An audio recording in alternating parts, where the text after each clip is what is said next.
가피풀 말씀 테마. 성경 어떻게 읽어야 할까? 성경을 읽다가 딴 생각을 한 적이 있는가? 성경을 읽기는 읽었는데 무엇을 읽었는지 하나도 기억나지 않은 적은 없는가? 나는 이럴 때마다 매우 실망스러웠다. 어쨌든 성경은 하나님의 말씀 아닌가? 성경은 가장 신나는 읽을거리여야 하지 않는가? 우리 대부분이 진정으로 성경에 몰두하지 못하고 성경을 사랑하는 법을 배우지도 못하는 까닭은 대개 성경을 바르게 읽지 않기 때문이다. 내 말은 이런 뜻이다. 가장 좋아하는 작가를 떠올려보라. 미스터리 작가이거나 전기 작가일 수도 있고 당신이 가장 좋아하는 주제의 전문가일 수도 있다. 그 저자의 책을 여러 번 읽고 즐겼다면 그 저자의 다음 책이 나오기를 열렬히 고대하며 다음 책도 멋질 것이라고 기대할 것이다. 무슨 말인지 감을 잡았는가? 많은 사람이 성경이 흥미진진하기를 원한다. 그러나 성경이 실제로 그럴 것이라 기대하지 않는다. 우리는 기대의 힘을 안다. 재미있을 것을 기대하고 파티에 참석하면 따분할 거라고 예상하고 참석했을 때보다 실제로 파티를 재미있게 즐길 가능성이 높다.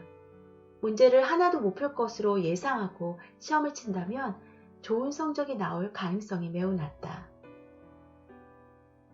다음에 성경을 읽을 때 우주의 하나님께서는 당신이 그분의 말씀에 잠기는 시간을 흥미진진하게 여기기를 원하신다는 기대감으로 읽어라.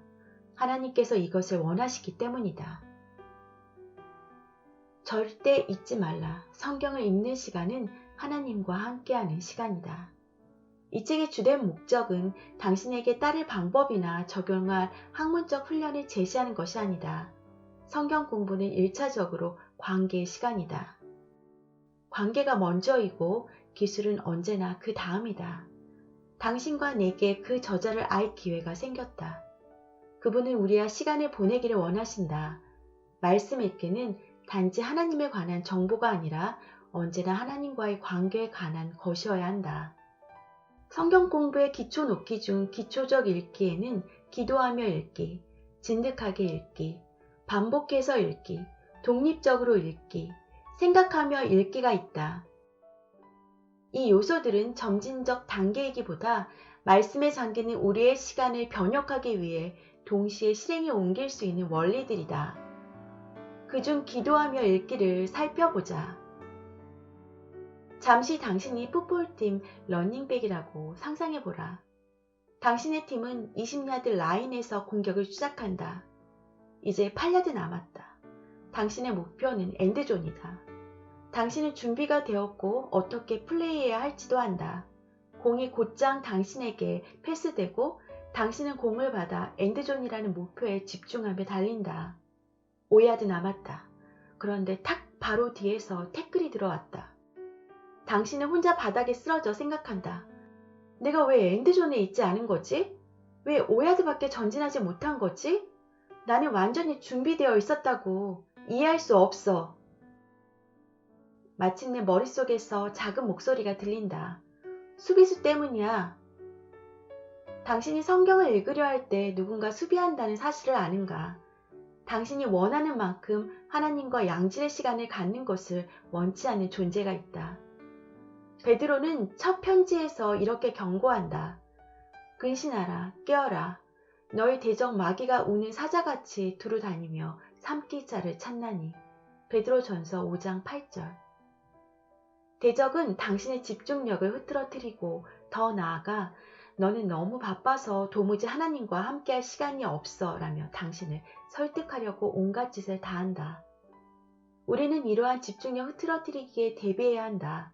말씀에 잠기는 시간을 피하려는 그 어떤 핑계라도 해결할 준비를 해두어야 한다. 우리 모두 마귀의 방어를 깰 공격적인 공격이 필요하다. 이런 까닭에 기도하며 읽기는 매우 중요하다. 우리는 성령의 도움 없이 영적 싸움을 할 힘이 없다. 에베소서 6장에서 바울은 하나님의 전신갑주의 모든 부분을 열거한 후 이렇게 말한다. 모두 기도와 간구를 하되 항상 성령 안에서 기도하고 이를 위하여 깨어 구하기를 항상 힘쓰며 여러 성도를 위하여 구하라.